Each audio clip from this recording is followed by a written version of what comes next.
जानकारी है। Middle class का संघर्ष, बढ़ते खर्च, रुकी हुई आमदनी। आज भारत का मिडिल क्लास एक कठिन दौर से गुजर रहा है। उसकी तनख्वाह वही है, लेकिन खर्चे कई गुना बढ़ चुके हैं। आटा, चावल, सब्जी, स्कूल फीस और दवाइयों जैसी बुनियादी जरूरतें भी महंगी हो गई हैं। कंपनियों ने अपनी कमाई बनाए रखने के लिए दो रास्ते अपनाया, तो कीमतें बढ़ा दी या फिर श्रिंफ्लेशन का सहारा लिया। यानी प्रोडक्ट की कीमत तो वही रही, लेकिन उसका साइज छोटा कर दिया गया। उदाहरण के लिए 10 रुपए में मिलने वाली मैगी पहले 80 ग्राम की थी, अब सिर्फ 55 ग्राम मिलती है।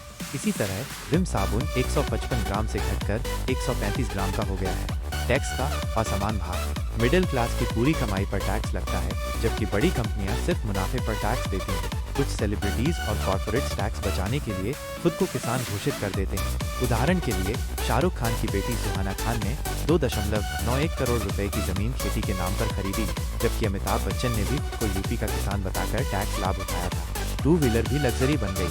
आज के दौर में मिडिल क्लास के लिए टू व्हीलर खरीदना भी चुनौती बन चुका है। सरकार इस पर 28% GST लगाती है, जो लग्जरी कारों पर भी लागू होता है, जबकि टू व्हीलर मिडिल क्लास के लिए कोई शौक नहीं, बल्कि एक जरूरत है। 2013-14 में जो व्यक्ति 4 लाख रुपए सालाना कमा रहा था, उसे 2023-24 में उसी जीवन स्तर को बनाए रखने के लिए 8.6 लाख रुपए कमाने होंगे, लेकिन उसकी आमदनी इतनी नहीं बढ़ी। कर्ज के सहारे जिंदगी। 2024 के एक सर्वे के अनुसार करीब 1.5 से 2 करोड़ मिडिल क्लास लोग लोन लेकर गुजारा कर रहे हैं, खासकर टियर 2 और टियर 3 शहरों में। इनमें छात्र, स्टार्टअप्स और छोटे व्यवसायी शामिल हैं। देश के लगभग 1.6 करोड़ बेरोजगार इसी वर्ग से आते हैं। कुणाल शाह, ग्रेड के संस्थापक, का मानना है कि अगले 10 सालों में आर्टिफिशियल इंटेलिजेंस AI की वजह से 90% नौकरियां खतरे में आ सकती हैं। रोजगार के अवसर कम हो रहे हैं। टाइम्स ऑफ इंडिया की एक रिपोर्ट के अनुसार 2023 में IT कंपनियों ने 20 वर्षों में सबसे कम नौकरियां दी। भारत के 2/3 नागरिक वैश्विक मानकों के हिसाब से गरीब हैं और सिर्फ 100 रुपए प्रतिदिन पर जीवन गुजारते हैं। 2010 के दशक में मिडिल क्लास भारत की ग्रोथ स्टोरी का नायक था। इसे देश की रीढ़ की हड्डी कहा जाता था, लेकिन अब वही मिडिल क्लास आर्थिक दबाव में पिस रहा है। जीवन की गुणवत्ता गिर रही है। मिडिल क्लास की सबसे बड़ी चिंता अब उसकी बचत खत्म होना है। स्कूल फीस लगातार बढ़ रही है, घर गाड़ी की EMI का बोझ बढ़ रहा है और मेडिकल इमरजेंसी की स्थिति में पूरी जमा पूंजी खत्म हो जाती है। पहले कहा जाता था कि मेहनत करने से सफलता मिलती है, लेकिन अब मिडिल क्लास सवाल कर रहा है, कितनी मेहनत करें। शहरों में लोग परिवार बढ़ाने से बच रहे हैं, युवा शादी टाल रहे हैं और माता पिता रिटायर नहीं हो पा रहे हैं, क्योंकि बच्चों की पढ़ाई का खर्च उठाना जरूरी हो गया है। कई लोग सैंडविच जनरेशन में फंस गए हैं, जहां उन्हें अपने बच्चों को भी संभालना है और माता पिता की देखभाल भी करनी है। सबसे ज्यादा योगदान, लेकिन सबसे ज्यादा उपेक्षा। मिडिल क्लास भारत की अर्थव्यवस्था में महत्वपूर्ण भूमिका निभाता है। एंटरप्रेन्योरशिप, छोटे बिजनेस और स्टार्टअप्स चलाकर ये भारतीय अर्थव्यवस्था को मजबूती देता है। ह्यूमन कैपिटल, ये वर्ग अपनी कमाई का बड़ा हिस्सा बच्चों की शिक्षा और परवरिश में लगाता है, जिससे देश को फायदा होता है। लोकतंत्र को मजबूती, ये वर्ग सबसे ज्यादा टैक्स भरता है और सरकारी योजनाओं को फंड करता है। सबसे बड़ा उपभोक्ता, मिडिल क्लास सबसे ज्यादा car, bike, TV, AC, fridge और अन्य चीजें खरीदता है। भारत की 60% GDP इसी खपत से आती है। फिर भी राहत नहीं। SBI की रिपोर्ट बताती है कि 10 साल पहले भारत में मिडिल क्लास की आमदनी 1 रुपया और 50 पैसे -5 लाख सालाना थी, जो अब 5 रुपए -10 लाख हो गई है। लेकिन बढ़ती महंगाई ने इस बढ़ोतरी को बेअसर कर दिया। खाने पीने की चीजें सबसे ज्यादा महंगी हो गई हैं। सब्जियों की कीमतें 42.2% तक बढ़ चुकी हैं, जो पिछले 5 सालों में सबसे ज्यादा उछाल है। कंज्यूमर गुड्स जैसे AC, फ्रिज, वॉशिंग मशीन भी महंगे हो गए हैं। मिडिल क्लास की दुविधा। मिडिल क्लास पर दोहरी मार पड़ रही है। एक तरफ उसकी आमदनी नहीं बढ़ रही, दूसरी तरफ बढ़ती महंगाई से उसकी खर्च करने की क्षमता घट रही है। इससे FMCG कंपनियों को भी नुकसान हो रहा है। हिंदुस्तान यूनिलीवर का मुनाफा 3.86% गिर गया और नेस्ले इंडिया का रेवेन्यू सिर्फ 1% बढ़ा। श्रिंफ्लेशन से सामान भी घट गया। महंगाई की वजह से कंपनियां श्रिंफ्लेशन का सहारा ले रही हैं, यानी कीमत वही रहती है, लेकिन प्रोडक्ट का साइज घट जाता है। उदाहरण के लिए 10 रुपए के पार्ले जी पैकेट में 140 ग्राम बिस्किट मिलते थे, अब सिर्फ 110 ग्राम मिलता है। मैगी का पैक 80 ग्राम से 55 ग्राम कर दिया गया। विम साबुन 155 ग्राम से 135 ग्राम कर दिया गया। हल्दीराम की 5 रुपए वाली आलू भुजिया 55 ग्राम से 42 ग्राम कर दी गई। बचत खत्म, भविष्य असुरक्षित। RBI की रिपोर्ट के मुताबिक भारतीय परिवारों की कुल बचत 2022 में GDP का 5.1% थी, जो 2020 में 11.5% थी, यानी सिर्फ 2 साल में मिडिल क्लास की बचत आधी हो गई। 2023 में ये 1976-77 के बाद सबसे कम स्तर पर पहुंच गई। निष्कर्ष, क्या कोई समाधान है?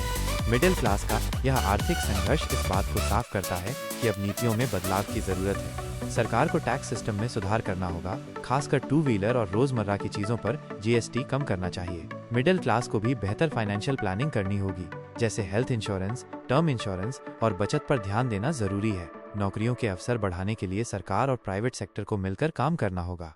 अगर जल्द ही कोई ठोस कदम नहीं उठाए गए तो मिडिल क्लास सिर्फ खर्चों के बोझ तले दबता जाएगा और ये भारत की अर्थव्यवस्था के लिए भी नुकसानदायक होगा। मिडिल क्लास की मुश्किलें, बढ़ती महंगाई, घटती नौकरियां और कर्ज का बोझ। भारत का मिडिल क्लास इस समय कई मोर्चों पर संघर्ष कर रहा है। खाने पीने की चीजों से लेकर कंज्यूमर गुड्स तक हर चीज की कीमतें तेजी से बढ़ रही हैं। सब्जियों के दाम 42.2% तक बढ़ चुके हैं, जो पिछले 5 सालों में सबसे अधिक है। वहीं एसी, फ्रिज और वॉशिंग मशीन जैसी रोजमर्रा की जरूरतों की कीमतों में भी इजाफा हुआ है। बढ़ती महंगाई के कारण न सिर्फ आम जनता प्रभावित हो रही है, बल्कि इसका असर बड़ी कंपनियों पर भी दिख रहा है। मिडिल क्लास की घटती क्रय शक्ति के चलते एफएमसीजी सेक्टर की ग्रोथ भी धीमी हो गई है। हिंदुस्तान यूनिलीवर का मुनाफा 3.86% घट गया है, जबकि नेस्ले इंडिया का रेवेन्यू सिर्फ 1% बढ़ पाया है। श्रीइन्फ्लेशन, सामान वही लेकिन मात्रा कम। महंगाई का दबाव झेलने के लिए कंपनियां अब श्रीइन्फ्लेशन की रणनीति अपना रही हैं, मतलब कीमत वही रहती है लेकिन प्रोडक्ट का साइज घटा दिया जाता है। 2021 में 10 रुपए के पार्ले-जी पैकेट में 140 ग्राम बिस्किट मिलते थे, अब 110 ग्राम मिलते हैं। मैगी का साइज 80 ग्राम से घटाकर 55 ग्राम कर दिया गया। विम साबुन 155 ग्राम से 135 ग्राम का हो गया। हल्दीराम की 5 रुपए वाली आलू भुजिया 55 ग्राम से 42 ग्राम कर दी गई। इस तरह मिडिल क्लास उपभोक्ता वही कीमत चुकाता है, लेकिन उसे पहले से कम सामान मिलता है। लोन बढ़ रहे, बचत घट रही। मिडिल क्लास की सबसे बड़ी समस्या यह भी है कि वो कर्ज पर निर्भर होता जा रहा है। लोग पर्सनल लोन और होम लोन तो लेते हैं, लेकिन इंश्योरेंस की प्लानिंग नहीं करते। किसी भी मेडिकल इमरजेंसी की स्थिति में सालों की बचत खत्म हो सकती है। आरबीआई के अनुसार 2020 में भारतीय परिवारों की कुल बचत जीडीपी का 11.5% थी, लेकिन 2022 में आई के अनुसार 2020 में भारतीय परिवारों की कुल बचत जीडीपी का 11.5% थी, लेकिन 2022 में यह घटकर 5.1% रह गई, यानी सिर्फ 2 साल में बचत आधी हो गई। 2023 में यह 1976-77 के बाद सबसे निचले स्तर पर पहुंच गई।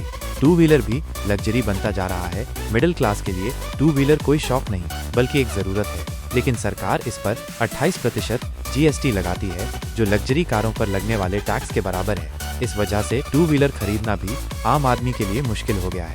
उदाहरण, सचिन मिश्रा, जो अयोध्या में राजस्व अधिकारी हैं, शादी से पहले एक कार खरीदना चाहते थे, लेकिन उनकी सैलरी का 25% लोन की ईएमआई में चला जाता है और 30% किराए व खाने पीने की चीजों पर खर्च हो जाता है। उनके पास एक सेकेंड हैंड कार खरीदने तक के पैसे नहीं बचते।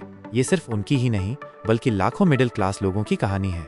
बेरोजगारी की मार, अगर मिडिल क्लास महंगाई से निपटना भी चाहे तो उसके पास नौकरियों के ज्यादा मौके नहीं हैं। CMIE centre for monitoring Indian economy की रिपोर्ट के अनुसार मिडिल क्लास में बेरोजगारी दर 9% से ऊपर है और देश के आधे बेरोजगार लगभग 1.6 करोड़ लोग इसी वर्ग से आते हैं।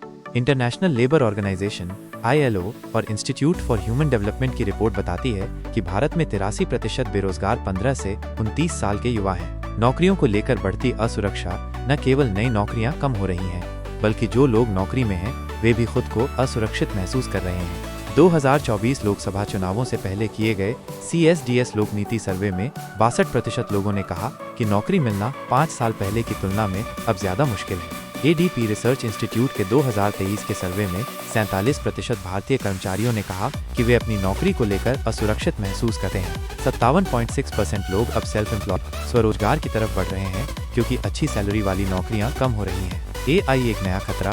भारत में IT इंडस्ट्री लगभग 54 लाख सीधी नौकरियां देती है, लेकिन अब यह क्षेत्र भी AI के प्रभाव में आ रहा है। कंपनियां customer care, health care, manufacturing और एजुकेशन सेक्टर में AI का इस्तेमाल बढ़ा रही हैं, जिससे नौकरियों की जरूरत कम हो रही है।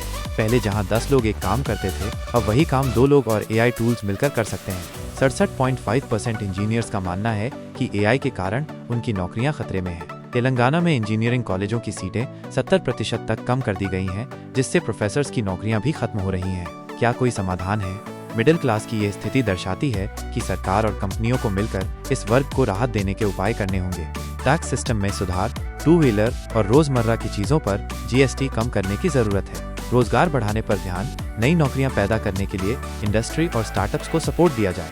फाइनेंशियल प्लानिंग, मिडिल क्लास को हेल्थ इंश्योरेंस और टर्म इंश्योरेंस को प्राथमिकता देनी चाहिए ताकि मेडिकल इमरजेंसी में बचत खत्म न हो। एआई के प्रभाव को संतुलित करना, सरकार को एआई से प्रभावित सेक्टर्स में लोगों को नई स्किल्स सिखाने के लिए ट्रेनिंग प्रोग्राम लाने होंगे। निष्कर्ष, मिडिल क्लास देश की अर्थव्यवस्था का सबसे महत्वपूर्ण हिस्सा है, लेकिन इस पर महंगाई, बेरोजगारी और टैक्स की सबसे ज्यादा मार पड़ रही है। कम आमदनी, बढ़ते खर्च और घटती नौकरियों के कारण यह वर्ग संघर्ष कर रहा है। अगर सरकार और नीतियों में सुधार नहीं हुआ तो आने वाले सालों में मिडिल क्लास का संकट और गहरा सकता है।